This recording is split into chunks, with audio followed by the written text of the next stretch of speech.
Hey, this is Greg, the Burl Hunter, and I'm gonna do a tutorial on the buyer's guide to burl. There's so many things that you need to consider when you're purchasing burl. Most of this is maple burl.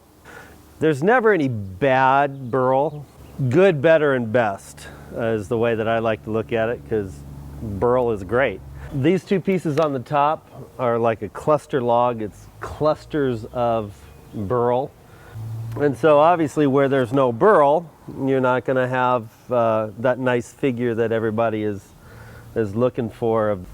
But there is figure on both sides of the burl where you get herringbone, or there's many different descriptions.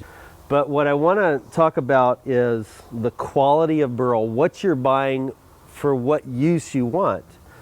Some of my artists that I support love inclusions, and some want just 100% burl, no bark inclusions, no voids. Both are good, both are desired. With this maple burl right here, this is a very inclusion-y burl. It's going to have lots of bark inclusions in it, from small to maybe large, because of these folds that go in right here, and also the size of the pin. You see lots of bark in between the pin. If you cut into this for either hollow forms or bowls or whatever, you're going to have bark inclusions. This is not maple, it's buckeye, but I wanted to bring this out to show you how you can incorporate bark inclusions. Like this maple right here will have inclusions, maybe not as large, bark inclusions as large as this, but you can see how you can include the voids and the bark into your artwork. If you like this kind of thing, look for burls like this that have inclusions, folds. Now right underneath it, some would call this veneer quality, really good quality where they're the most chance of no inclusions. Now this is not a science, because nobody can really look into the burl and tell you if there's going to be inclusions or no inclusions. It's just based on observation over the years of understanding how burls grow. But this one, if I were to cut this cap off, it should be solid white burl with no brown bark inclusions or voids, just because of the characteristic of the outside.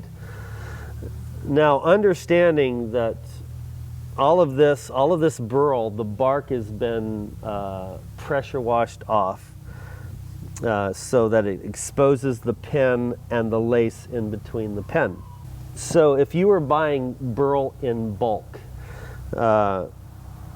and you are buying it with the bark on, it is harder to tell whether you have inclusions or not.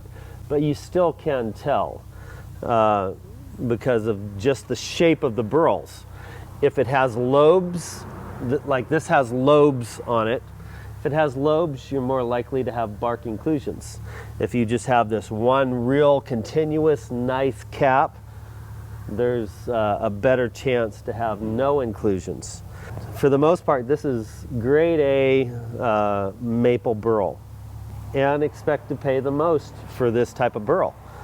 I would say good, better, best.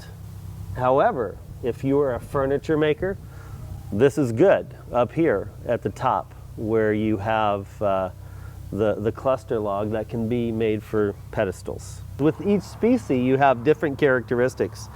Maple burl, you have tighter eyes. The more inclusion-y maple burl, you have more gnarly eyes. It's just more aggressive in its growth and more dangerous. I mean, it's just more prickly. Like these pin and valleys are 1 inch, where here you have 1/2 inch to 1/8 inch. So tighter pin, tighter pen per square inch, higher quality, more inclusion, the bigger the eyes. That is not the case for other species. I mean, it can be the case, but not necessarily. Like the walnut has large eyes, but no inclusions. And as always, buy your burls from ethical harvesters. Thanks for watching the video.